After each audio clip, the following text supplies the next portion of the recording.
bad things happen. That's gonna be the title of this new series. 2 years ago, I got this boat right around this time of year, and we made a series on getting it running and what it took to take a dormant outboard and get it back started.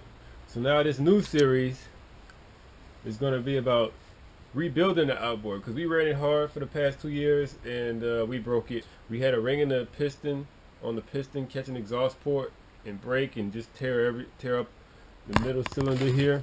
But now we've got it all honed out and fresh and ready to reassemble. I spared you guys all the details, all the boring parts of taking it apart and cleaning everything. And so now we're going to take you through the steps of reassembling a 2-stroke 90 Yamaha outboard. So I got the climber shop manual in paperback. I also have the official shop manual on my computer. I've never done this before. We're going to use both these references to go through and try to get this outboard back up and running on the boat so we can go catch some fish. This is what happened. The middle piston right here that was in this hole, we had the ring, which is right here, catch on. I don't know if you can see. Let me turn this light on, show you guys. See those holes down there in the cylinder? The ring caught on that exhaust port right there.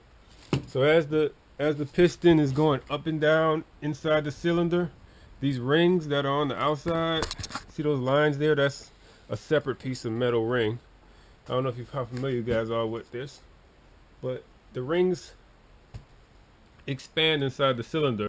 You have to cross through that port, and right here you can see exactly where it caught. The top ring caught in the exact width of that port, caught and broke off, and then I had pieces of metal bouncing inside the combustion chamber.